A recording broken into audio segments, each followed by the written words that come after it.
Tuesday, and we are live. It is Cooperville Live. Welcome to the program. Glad you are here. Exciting program for you to enjoy today. No matter where you are watching, we got you squared away. Facebook Live on the Cooperville Live page, youtube.com/Cooperville Live, and of course, like Joe, hanging on the Twitch. Cooperville Live on Twitch, or twitch.tv/Cooperville Live if you're into the browser thing. Welcome you. Good to see you. Namaste. Happy day. Happy Tuesday. Coming up on the show today, Mike Protich from The Violence is on. They got a brand new song. It is fantastic. The new video is out as well. They got some shows they've announced. Whole bunch to catch up with my buddy Mike. He is on the show. And operations manager for the highest volume cannabis dispensary in the state of Illinois.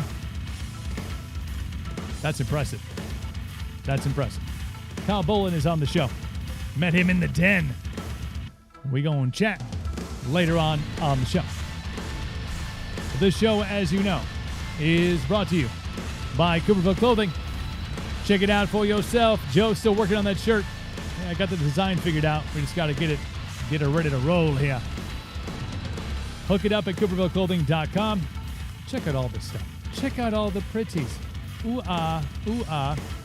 Nicole just got the American Paint Military, the crop hoodie. It's pretty fantastic. Got that Cooperville Clothing on the back. Yeah.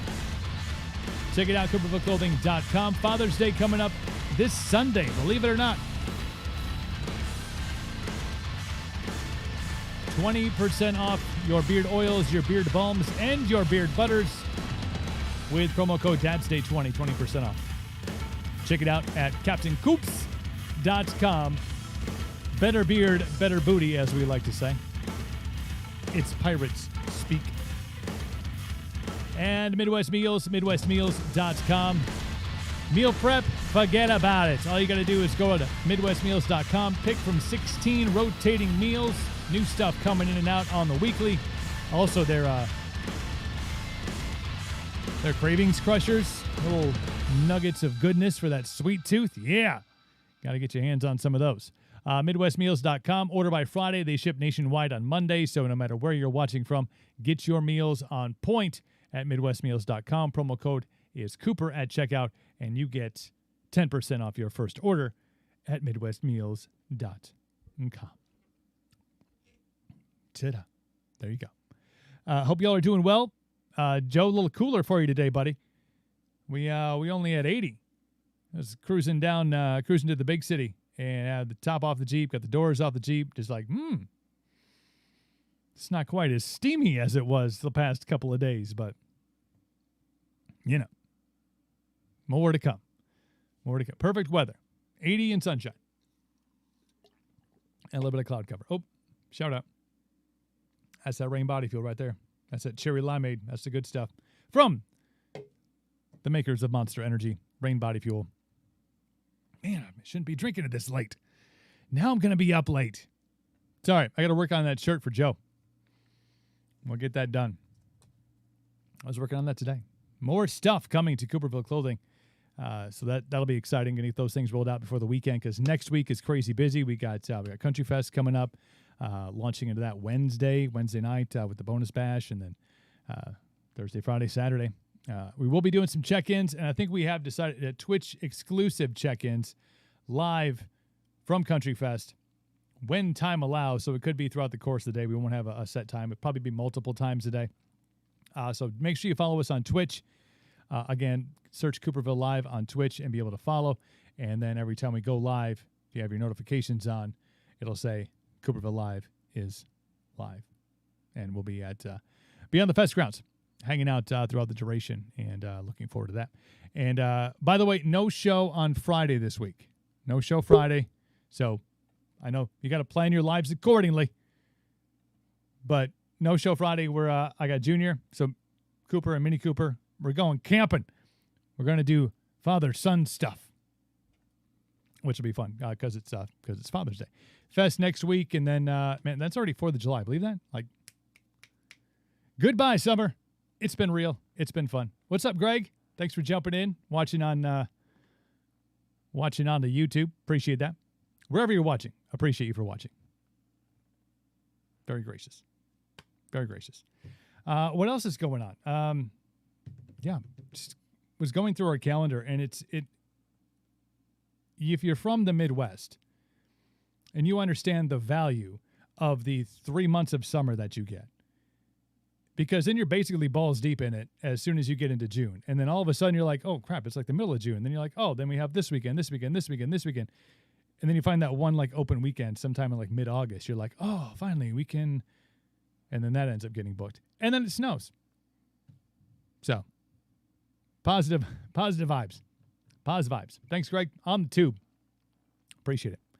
I see my brother from another mother, Mike, is in the green room, and I was I think I didn't keep track, but I'm pretty sure I upped their YouTube views for impression like at least 60 today. I put it on loop and I just watched it over and over again, and I was like, I wonder, is this time, Mike, is this the first time you've ever been animated before? I mean, I know you're animated, but like legit animated. Is this the first time? It's the first time. It's the first time. Good to see you, man. How you doing, my friend? How are things? I'm great. I'm great. It was a beautiful day here in Chicago, and I enjoyed it.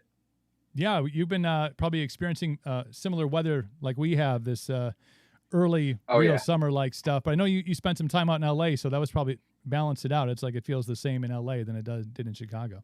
Oh, for sure. That was that's all we talked about out there. We're like, can you believe this? Never sitting outside. It feels so good, man.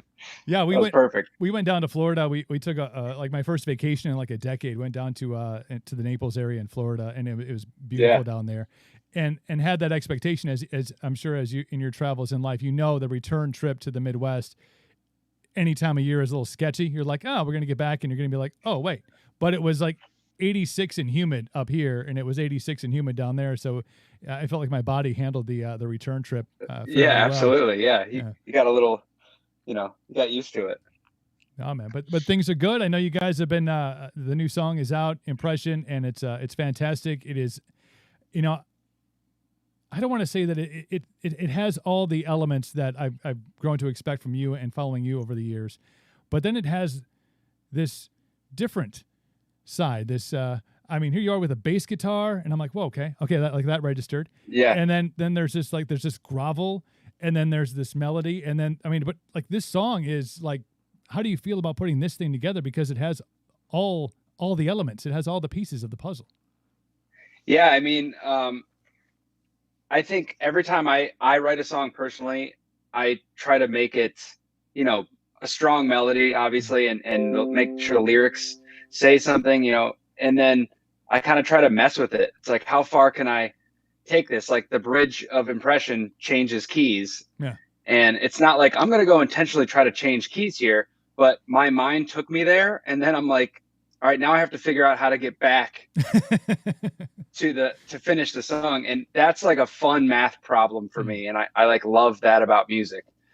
And so it's like, I just kind of go off on this brainstorm, see where it goes. And then I got to realize, like, okay, I got to get back to the key of the song here. So here we go. Whip back around here a little bit. When are we going to make that alteration? Do you find like an enormous amount of freedom in the way that you're doing things now, because you have that ability to kind of go off, I don't want to say off the rails, but I think, you're veering through lanes and stuff like that. You're not, sticking in the one way. You're kind of able to flow, ebb and flow back and forth, and really let your mind and your songwriting ability kind of take you where it takes you.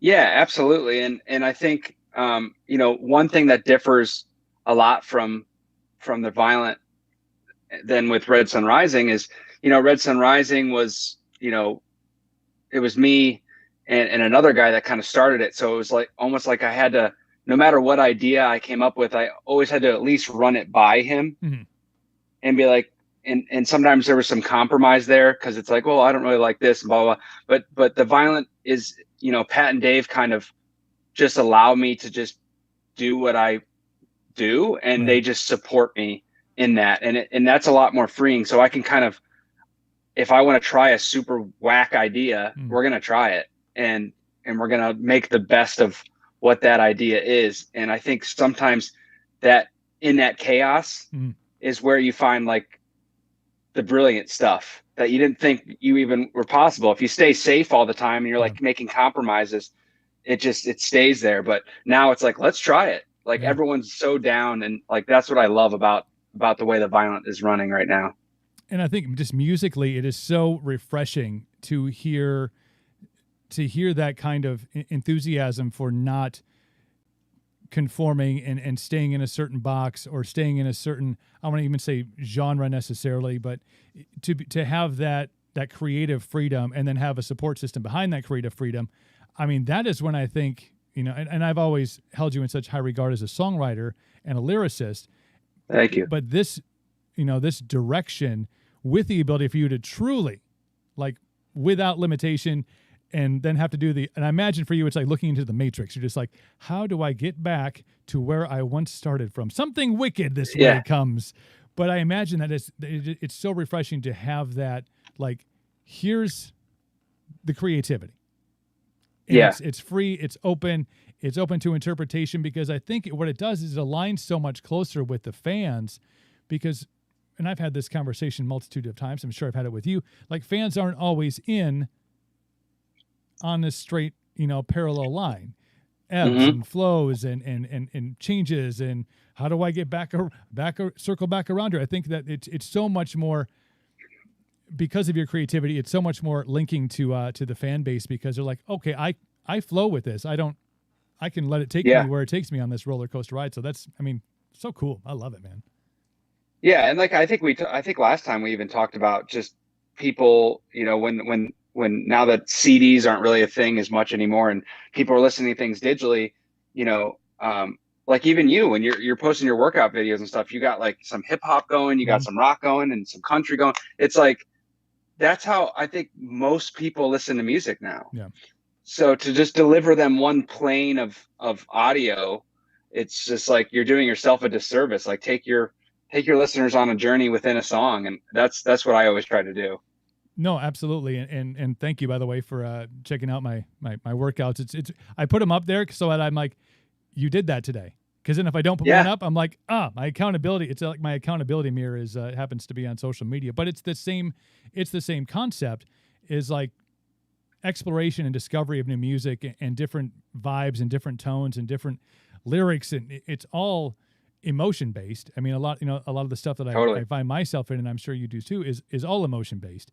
It's all like, today I'm feeling, and today I'm feeling, I did like a pop song today, and I was like, don't let this go to waste. And I'm like, yeah. Like, I'm feeling that. People probably watch me like prancing down the road in Chippewa Falls, like, that guy's having a great morning. But it's all about how you feel at that time and how the song takes you. And I think the Violent has, with what you just talked about, the relinquishing of limitations and the ability to create and to be creative and to go into darker places and to go into light places and just kind of go, this is where this song took me, and then you matrix it back all together. No, that's super cool. And it's funny too that you mentioned the pop, because I listen to pop more than you would think, and mainly because when I'm writing, I'm always writing dark stuff, and it's not because like I want to just write as dark as possible. It's because that's the emotion that inspires me to write.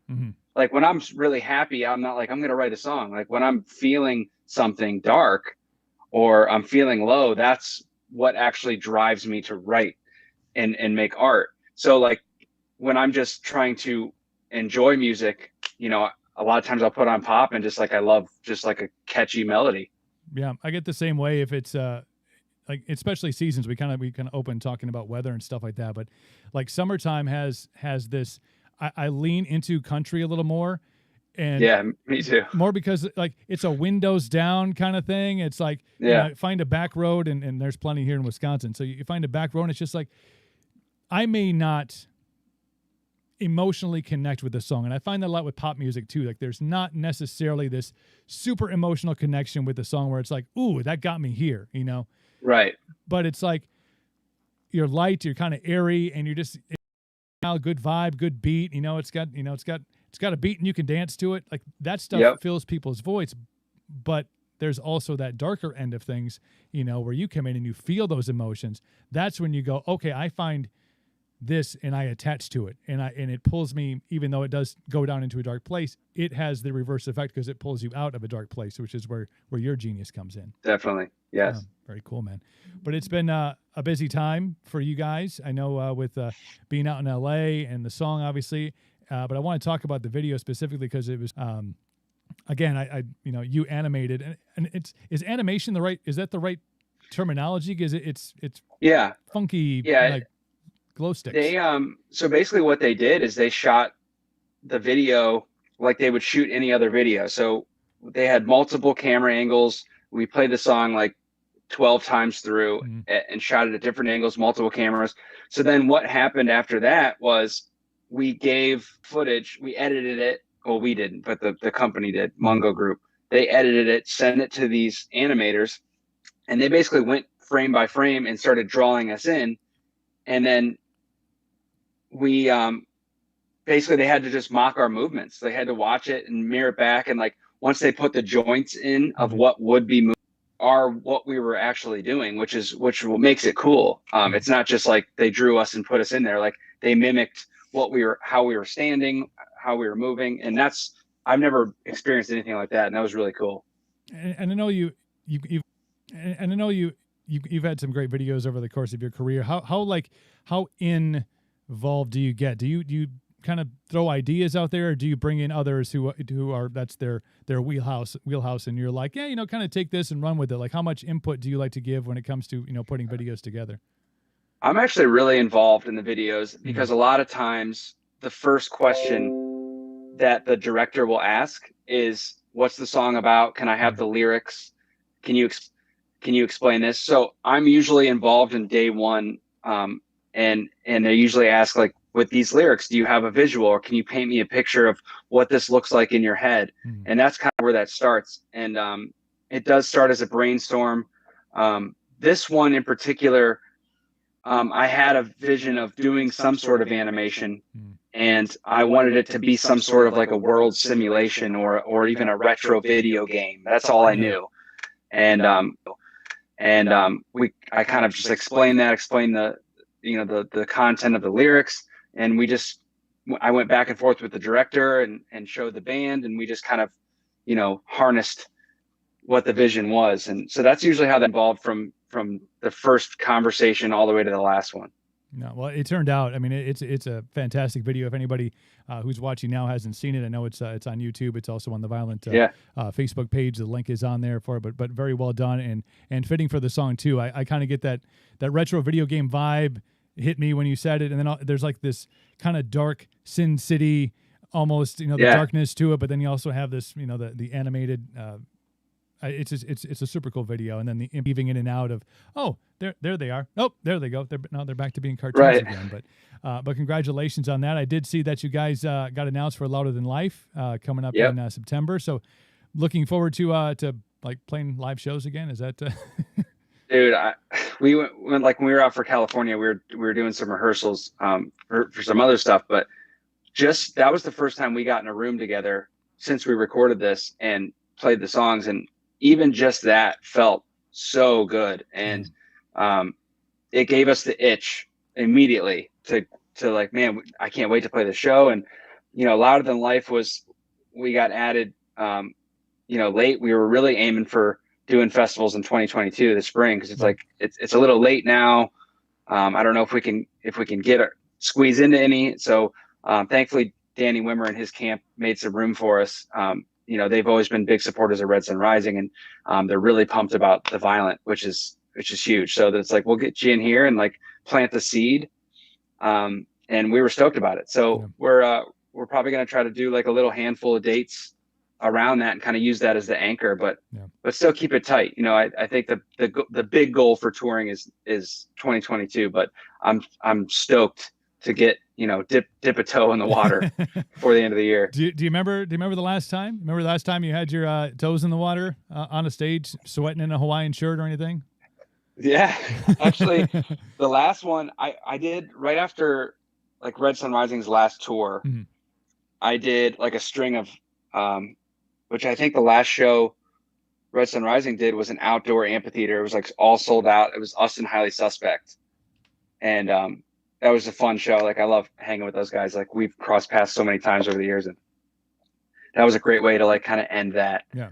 And then I did like a string of solo acoustic shows, and it was just like intimate venues, you know, people just yelling the songs. You could barely hear the acoustic guitar, and it was just fun. Like, everybody's drinking and just jamming the tunes acoustic. And that was the last time. I think January like 19th was the last show. Like, it's been so long. That's crazy, man. And I know, you know, a consummate professional and a consummate stageman, you know, you've done it before, you've been there before. They, you know, like, it's like riding a bike, obviously, but that's a long break. And when you start setting up these kind of little dates, can you imagine that feeling? Like, I know you dipped your toe in the water having a rehearsal. Now you gotta. Oh yeah. There's people, dude, I was like, people out here. The first time I ran the set, like that, we put a little set together, and I was rehearsing it just at my house, and I was like, I'm gonna have to build up some endurance again. Like, I was at like 4 songs in, and I'm like, my throat's like, oh man, all right, I remember this now. Yeah. I gotta break this back open. But yeah, it's been a lot of fun, and even just talking about it and like looking at the gear that we need to, like, the Violent show is going to be different than what RSR was. Yeah. So like, there's a lot of different gear that we're going to need to get, and like, I'm stoked about it. You gotta get that cardio back up, bro. Gotta get that cardio. I know, man. Seriously, for real. Get on a treadmill and start singing. That's isn't that the trick? Or running around stage, yeah, jumping up and down. I've definitely jogged in place at rehearsal before. That's awesome. Well, I know you got Impression out right now. Came out late last month with the video and all that stuff. What is, obviously you have a couple months in between starting launching things for to get ready for Louder Than Life. Like, what does the next few months look like for you, for the guys? Like, is there more music coming? Like, what do you have kind of penciled in to get through summer besides cardio? Yeah. We well, we were out in LA, and we did a filming, like a full production live set. Mm-hmm. And I guess that's all I can say now. It's for a pretty reputable, pretty big platform. Cool. And I'll definitely have more details about that soon that we'll be posting about. But so that's going to be coming out, and we're going to play some songs that we haven't released yet, which will kind of lead us into releasing those songs, whether it be singles or actually putting out an EP. But there's definitely more music coming. There's a ton of music that we haven't released yet. That's all we've been doing. Yeah.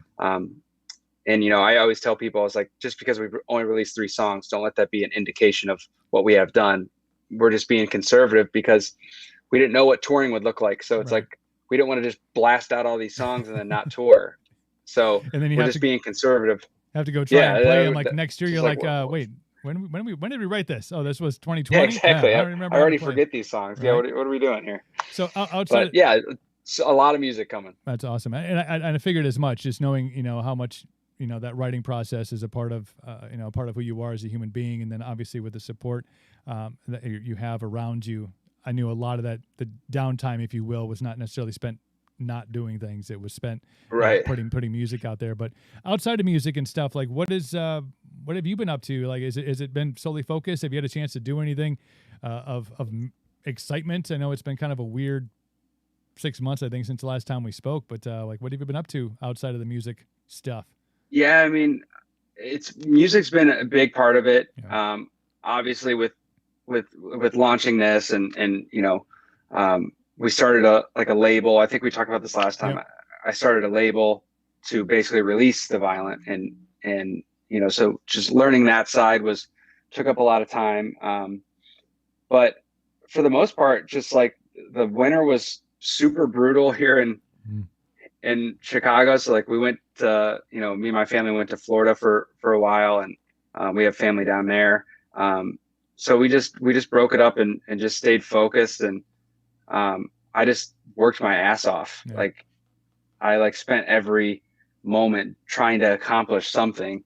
But it's just like I don't even really remember the year. Like, as weird as that sounds, like it doesn't feel like it happened in like the strangest way. Yeah. No, I 100% get that. And I think there's so many different angles and viewpoints to take on what 2020 was and into 2021, obviously. But I imagine when you don't have, and I don't want to call it the burden, because obviously touring, doing shows is a big part of your passion and what you do. I've seen the live show several times. I know your energy. I know what that's like to be in front of fans and to have them singing songs back and forth to you. But to not have those things and the preparation and all the things that go into preparing for a tour, preparing for festival season, even if it's a short run, it's not just, we leave on Friday, so I guess like Thursday, let's chat. Like there's a whole bunch that goes on. And that's always, no matter when, it's always on the calendar. It's always like takes up space. It's renting space out in the back of your mind, so you don't really get to focus on it. But when you don't have those things and you don't have those things, that really gives you an opportunity to really be focused on exactly what it is that you're trying to accomplish. And obviously with the Violin, that's writing music and the label stuff. So it's opportunity presents itself in the strangest of ways sometimes, as they say. Absolutely. And I just try to do my best to like turn that, whatever that year was, into, come out stronger, which I think it's, I think it did well for me. We'll see I'll see what I say in 6 months, but I think, I think I got a lot done. We'll talk to you after September. We'll see. Like, well, we did that show, and I have a feeling that all will be right with the world. And then 2022 obviously presents a whole new.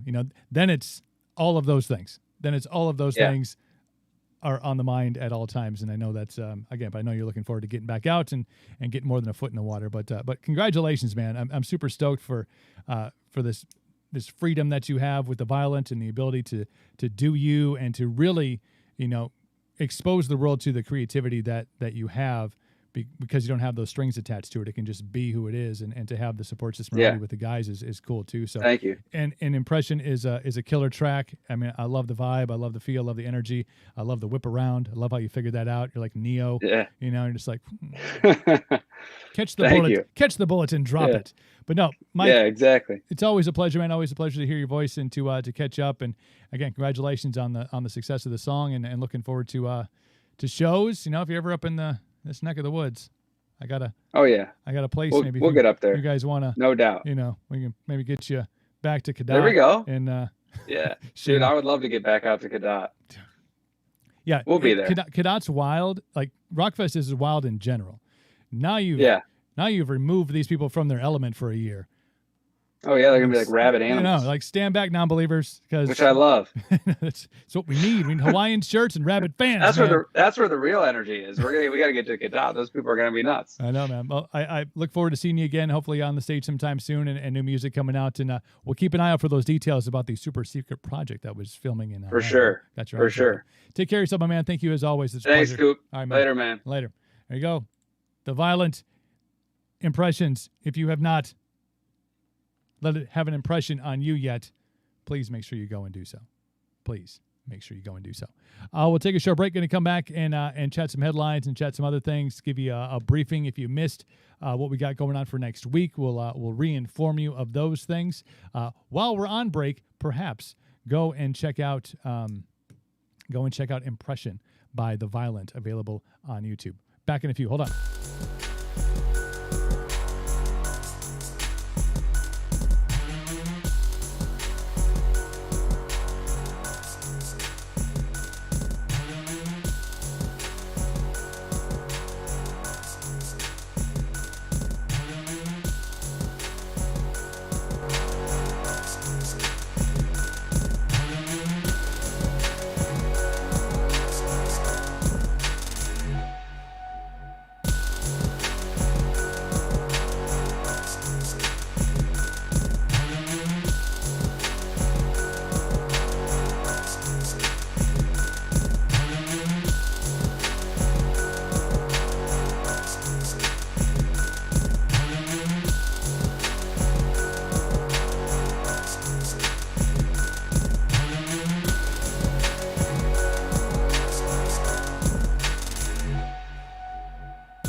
All right, there we are. We're back.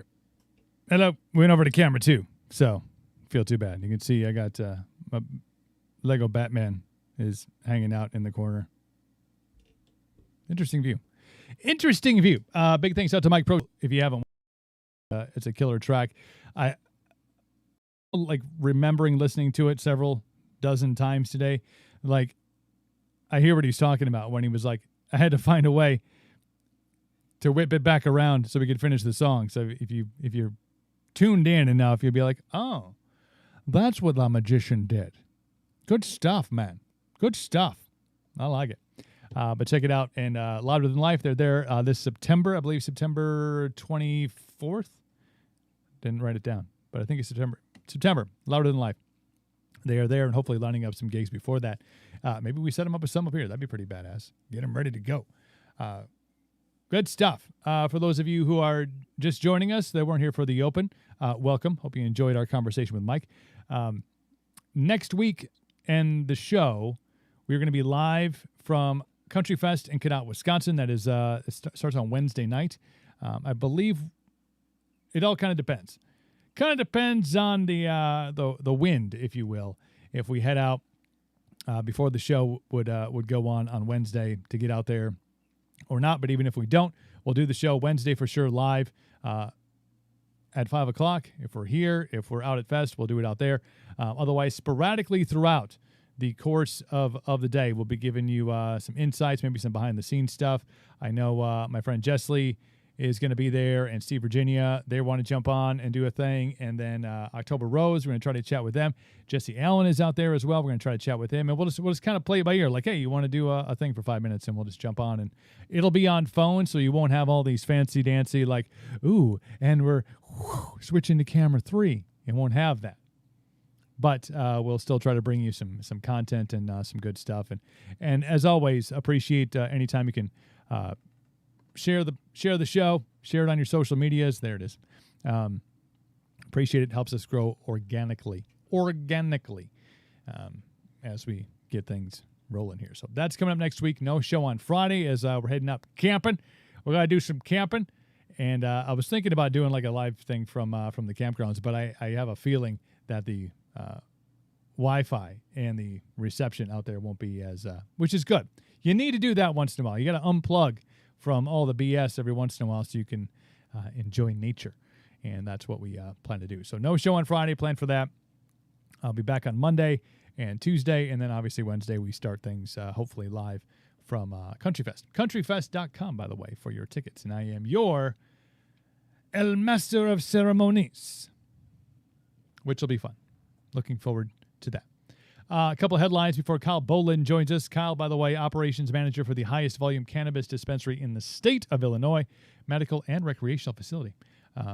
Good dude. Met him in the den, and we're going to chat with him coming up here in just a bit. I just sent him an email during the break and said, hey, if you want to jump on early, feel free to do so. So we shall see. We're on standby. Now, I'm going to get to a couple of stories, a couple of headlines here, and I have one child. My son, he's 11. Can't wait to see him this weekend. Going camping, picking him up on Thursday. Good stuff. One's good. One's a good number. 2, I get it. 3, 4, 5. Now, of course, I'm talking like if it's you and your significant other. And you're having all these kids. Like if you're a combined family, that's cool.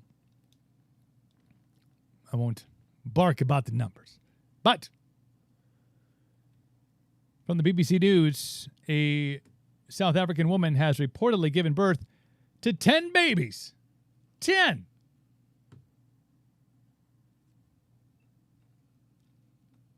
Children all at once.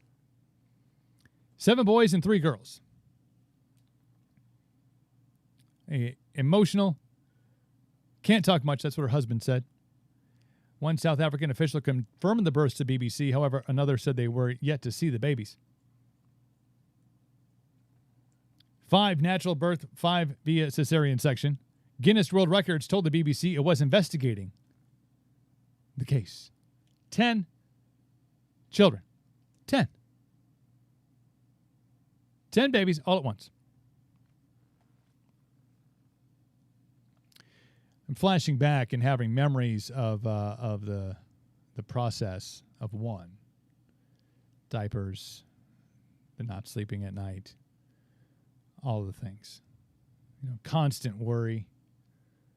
It's this fragile thing, this fragile vessel of life. One of them. Imagine twins.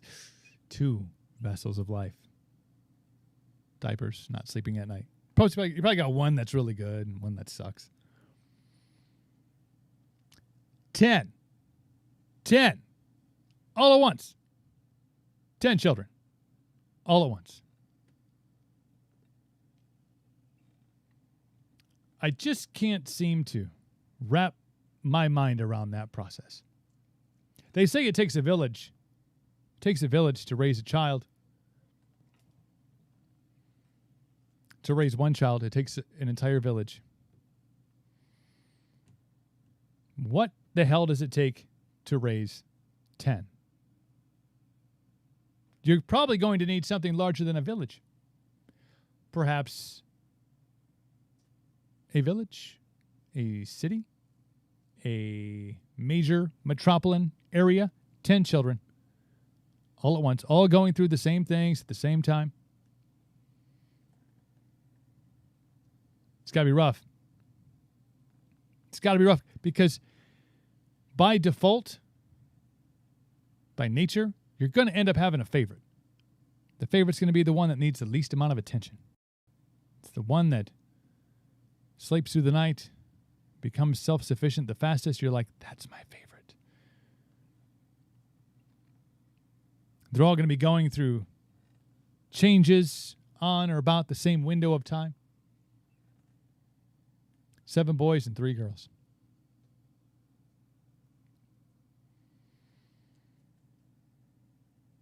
I cannot begin to fathom the amount of stress those parents are under. Like, they're all like, oh, this is great. Like, it's a world record. Like, I can't believe it. It's just amazing. It's beautiful. And then, like, all the attention's going to go away. Like, Guinness will get there and be like, yeah, 10. Very cool. Nicely done. You're now in the book. This is an opportunity. Needs to be an opportunity to capitalize. And I'm talking monetarily. Tell your story. Do a vlog. Imagine that. Do a live stream show. This is my chaos. Welcome to hell. Right, they're so precious. There's 10 of them running around. Not running yet. Slithering. You ever seen a bunch of puppies? They're all born at the same time, right? All fighting for a chance to suckle. And their eyes open up. They start exploring. You know, one dog going this way, one dog going that way, 2 dogs going that way, 2 dogs fighting over here. You're like, what is happening? But it's adorable because they're dogs. Now, 10 children doing all the same things. You really gotta make something out of this. This has to be like a reality show or something. Like, and it was the Dugars. Who was the family that had there was 20 of them, and then they got in trouble. But they were all different ages. Then you get to a point where you have one that's old enough to watch the other ones, so mom and dad can get out of the house. These are all spitballing at the same time. And you almost have to name them all the same thing, right?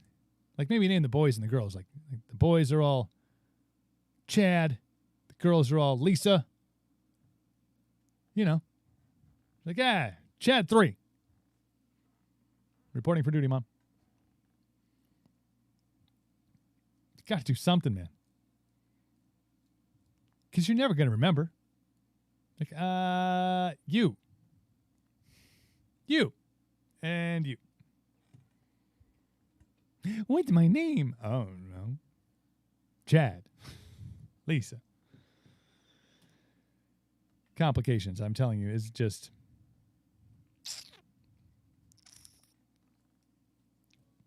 It's wild. 10 kids at one time, man. I just... Can't even.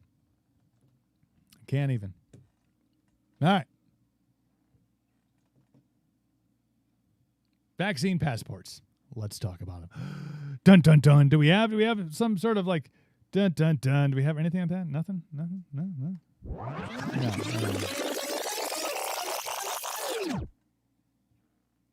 Vaccine passports. This comes from the Los Angeles Times. The European Union is about to launch a digital pass system that will let residents prove they have been vaccinated against COVID-19, recovered from the disease, or recently tested negative for the virus, allowing them to travel freely among all 27 member nations. That, again, is the European Union. Israelis use a similar digital pass system showing their vaccination status to enter restaurants, gyms, and other venues. Australia has rolled out a digital proof of vaccination certificate, and Japan plans to issue one as soon as this summer. But maybe this is a good thing. Don't expect the United States to go that way. With the federal government unwilling to take the politically charged step of creating or endorsing a universal digital health pass or app, several companies are trying to fill the void. That might mean Americans will need several digital passes. So, like many credit cards, in a wallet. It would also mean employers, businesses, and venue operators will each have to decide which works for them or might not bother using any at all. So, here's what's happening.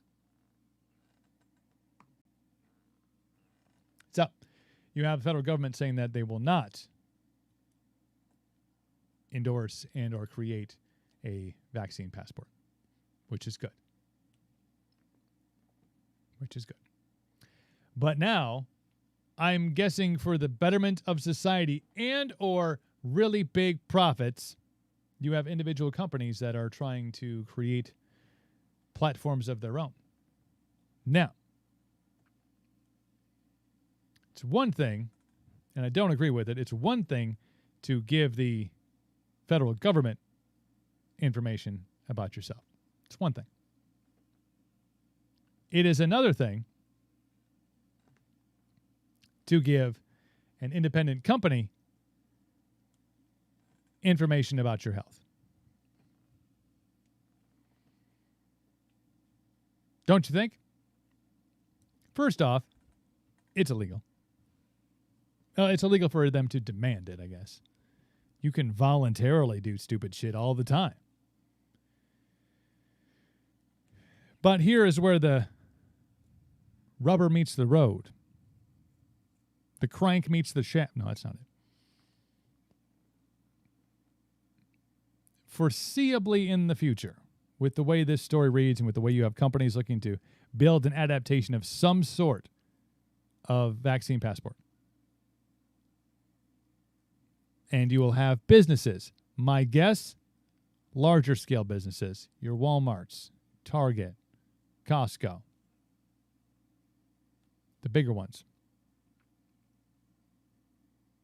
Could start to require these types of things in order for you to enter their store. Now, this is obviously personal choice. I am all about personal choice. That's the whole point of everything. You choose, you do you. But to stop people because of their choice and or choice not to get vaccinated and or provide that type of information to random company,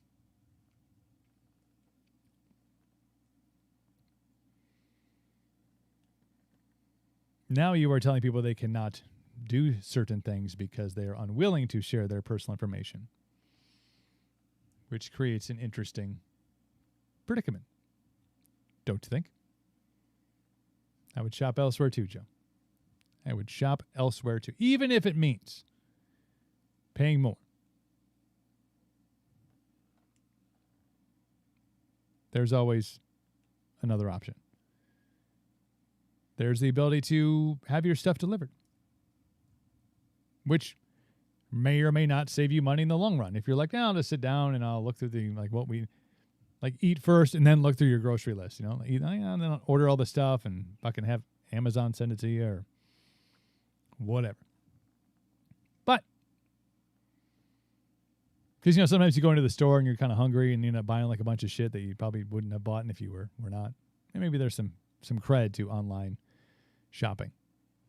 But there's also the experience. There's also social interaction and all the other stuff.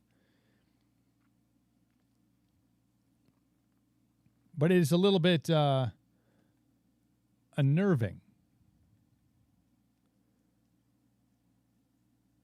that there are companies out there looking to create this type of application. And it'll end up being an app, and you'll get permission, and you'll submit your whatever. Social security number, perhaps. Your vaccine passport number. And have to carry it around. And I'm sure they'll offer some viable option for those who do not have cell phones, the 7% of the population that doesn't.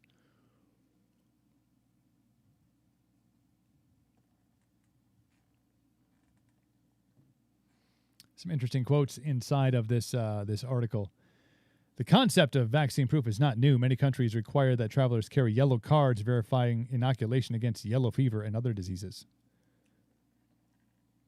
In the U.S., children have long been required to be vaccinated to attend schools and camps, and obviously you've seen uproar amongst those things.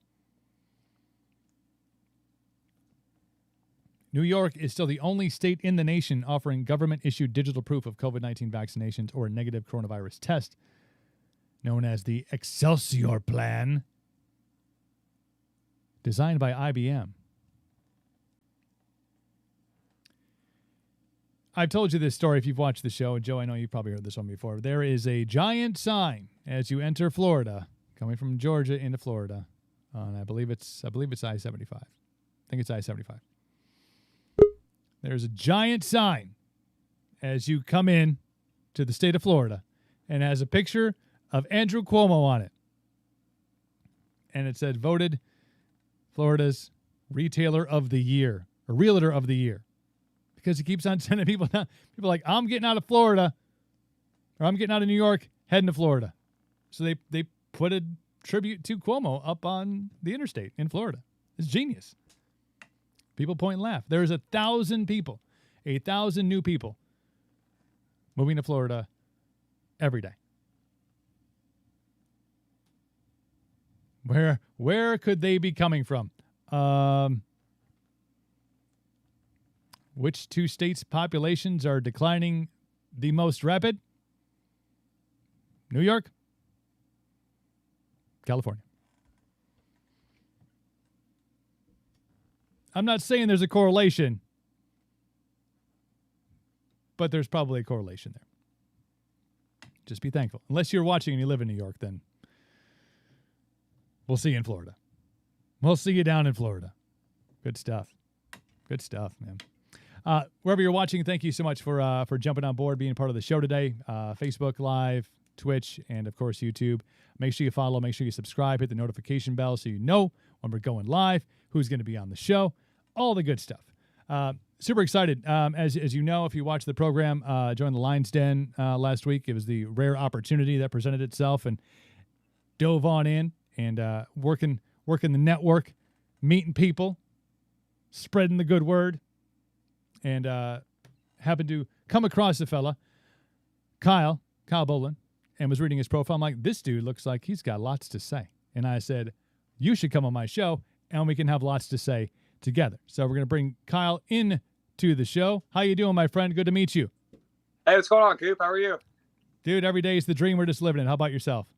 Absolutely, brother. Same here, man. Awesome. Same here. Thanks for having me, by the way. No, I'm happy to have you. Like I said, we met in the Lion's Den. Are you a newbie too? Did you just join when the gates opened up recently, or have you been in for a while? Yeah, no, man. I was about 2 weeks ago. Yeah, for sure. Yeah, it was one of those things, and I could tell just by reading your profile and stuff that you've had that Sean Whalen entrepreneurial drive that I think everybody in the den so far that I've interacted with has definitely shown. But when you have those type of opportunities that present themselves, and especially when they've been off limits for 6 months, I think he hasn't had the den open, and you seize that opportunity. Tell me about making that decision to join and what you're hoping to get out of the group. Yeah, absolutely. It's funny, man, because I've been following Sean for at least 5 years now, and every single time he makes a post to register to join the Lions Den, I literally fill out all my information. I put the debit card number in, and I just never hit submit. So finally, this time I was like, you know what? I'm just going to commit.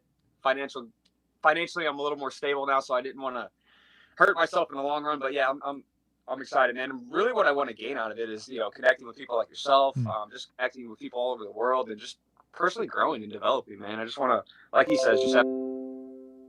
So.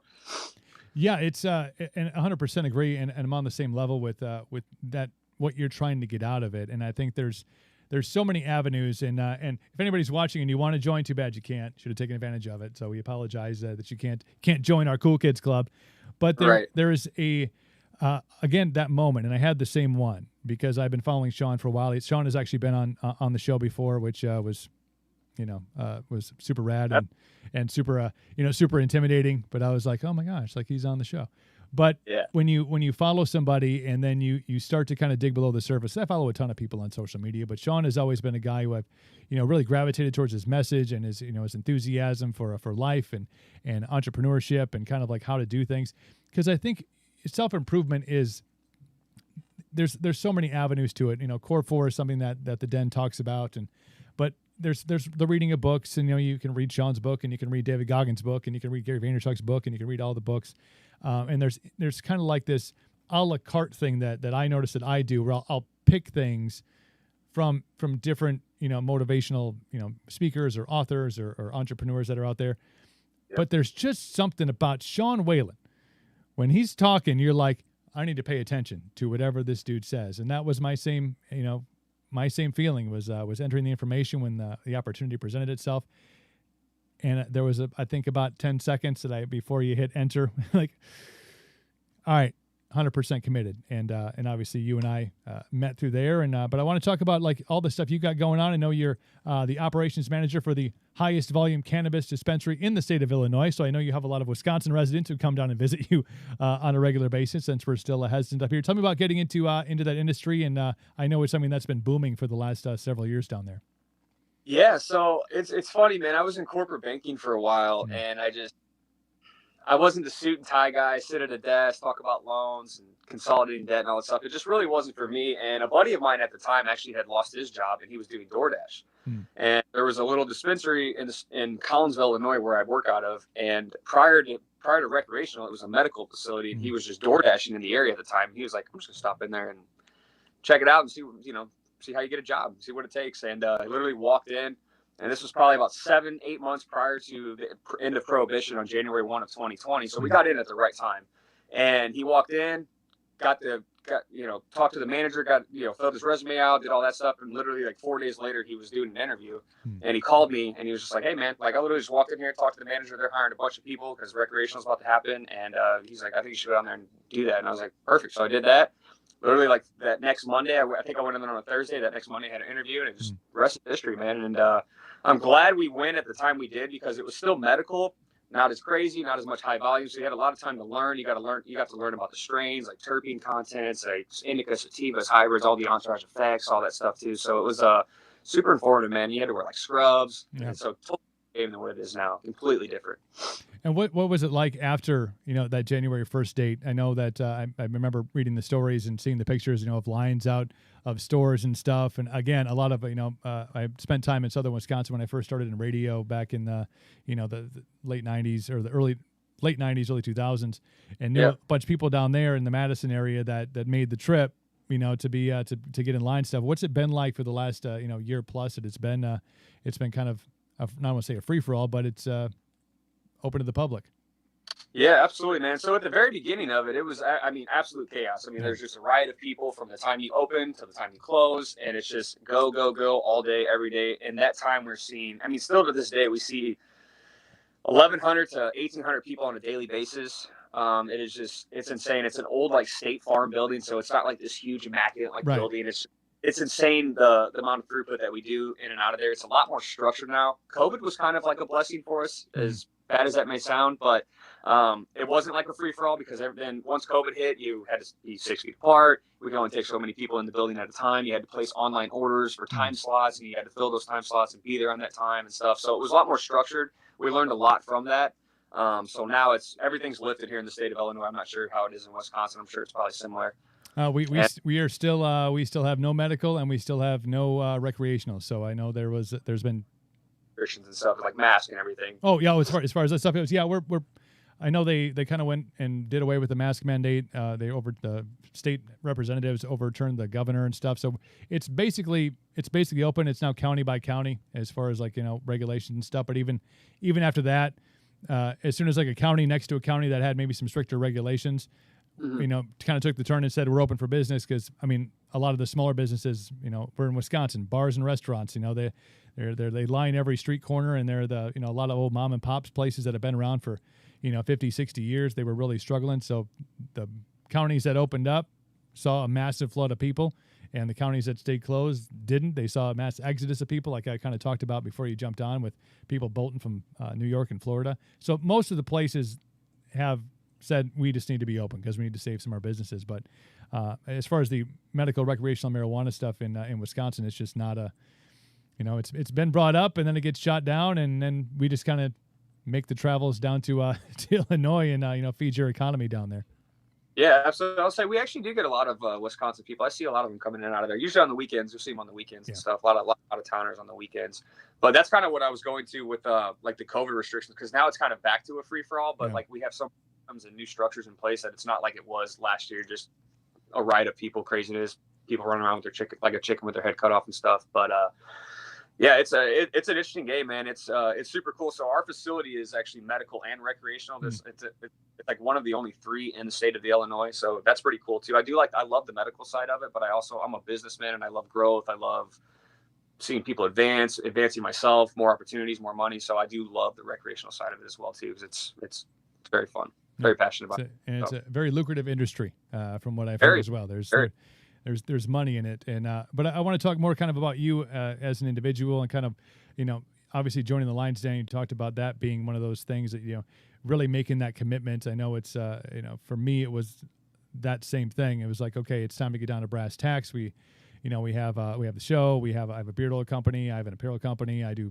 video production and stuff like that. So I have all these like different elements, and for the longest time it felt like I have all these plates spinning in the air, but really no cardinal direction of where each one of them is going. And so, through the course of time and even more interaction with Sean and kind of reading the book, and jumped in and made that distinction. But as far as you go, like what is your like daily routine? Are you a routine guy? Do you follow kind of the getting up every day at the same time, and then kind of putting in all the work before the work? Like what's your day look like on the daily basis?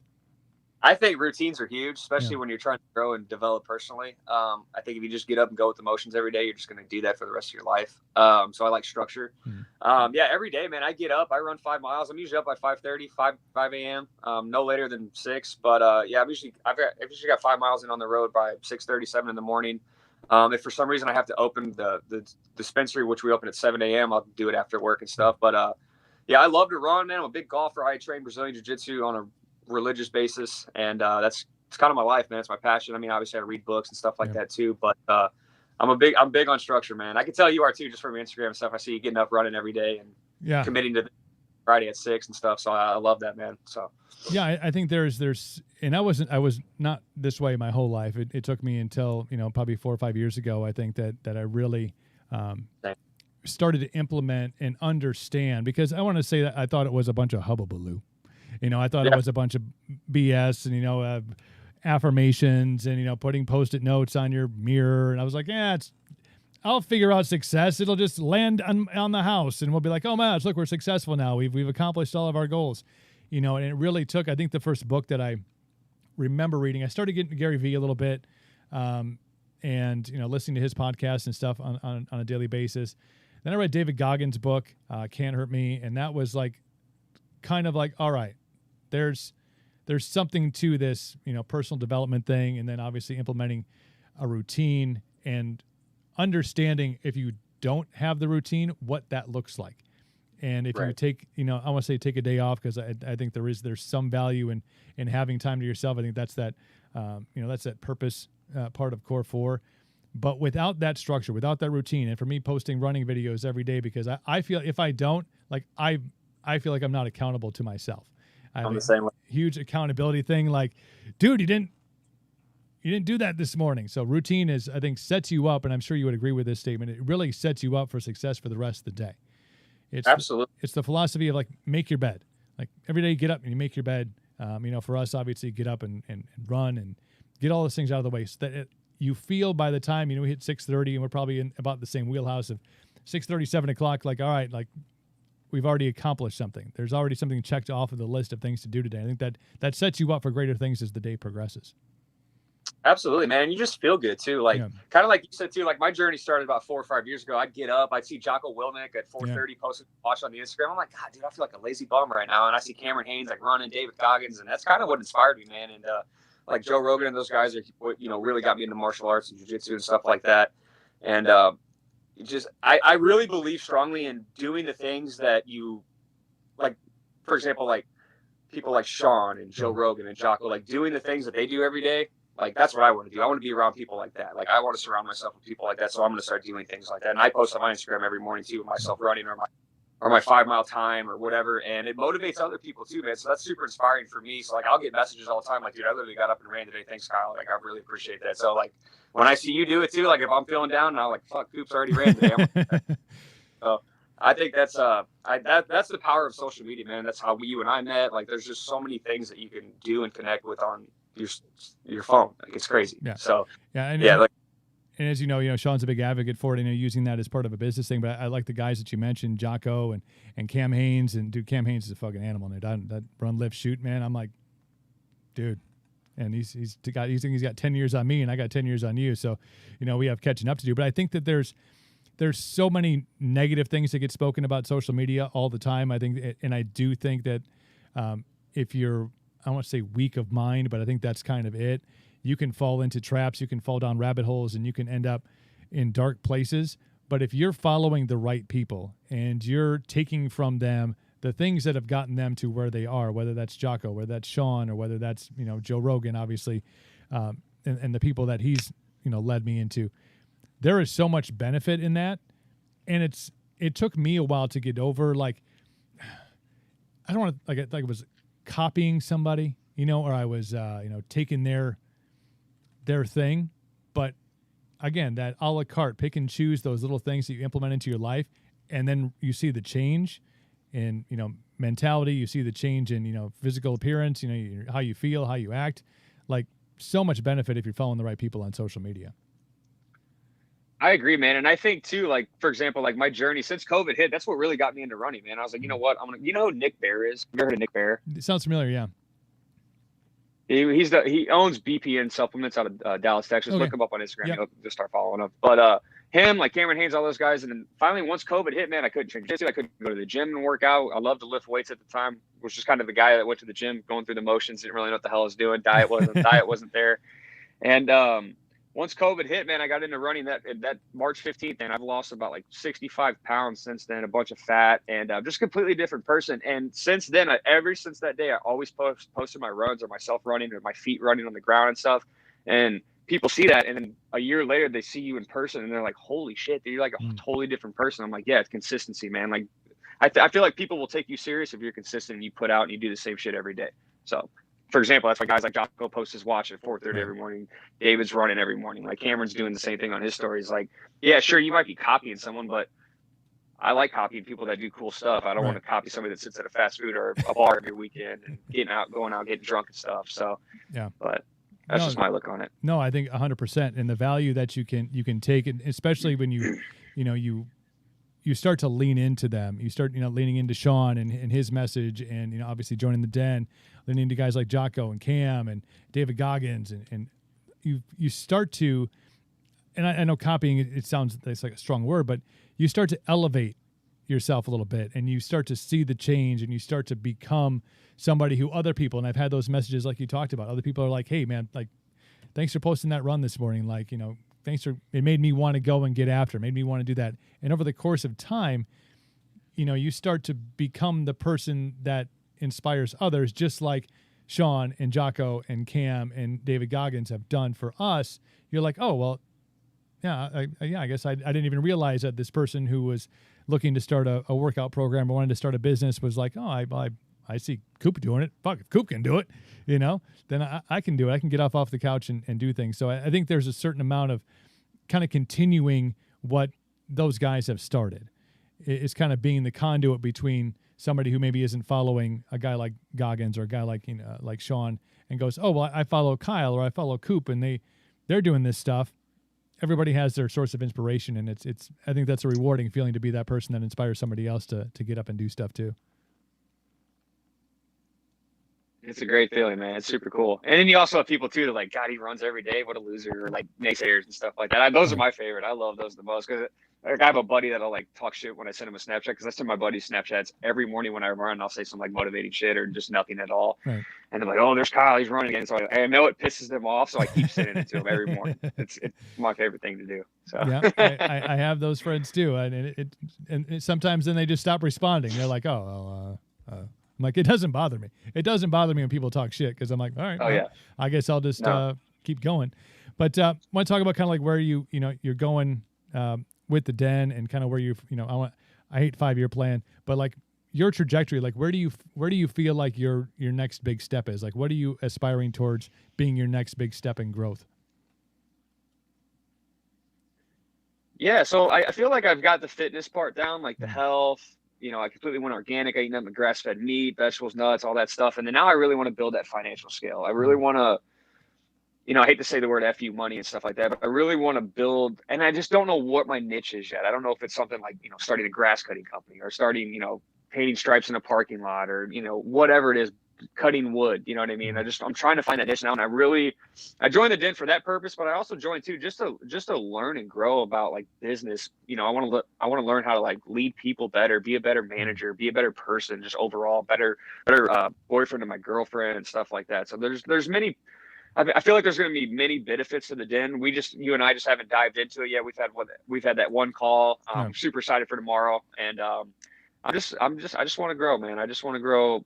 I love podcasting. Me and my buddy have a podcast. We just hit, we haven't done it in a year and stuff like that. So it's really inconsistent, but yeah, man, I love clothing. I'd love to do my own clothing line. I just got to start it, man. Just got to go. So that's my next step for sure. No, I think but I love what I do. Yeah. Go ahead. I love what I do though, man. Like I'm super passionate about cannabis. I'd really like to find something to where the state of Illinois, Coop, is just so damn strict about like laws, rules, regulations, compliance. So it's not like you can just start your own Kyle Bowlin's dispensary and stuff like that. It's super like regulated and everything. You got to know the right people. I'd love to do something with like cannabis, running, golfing, jiu-jitsu, kind of like all in one. That's kind of like what I'm trying to plot right now. It's not fully there yet. So no, I think that idea. Like I love that idea because it's things that aren't necessarily, to the masses, things that coagulate with one another, but I think that they are. Yep. They are in real life, but I think you're onto a really great idea with a way to bring those things together because obviously the health benefits, obviously the relaxation benefits of it, the medical, portion of it. Yeah. There's something there. So keep on that track. And I love the fire and the willingness to learn because I think that sometimes people can struggle with. I don't want to say that I know it all, but they're like, yeah, I'm good.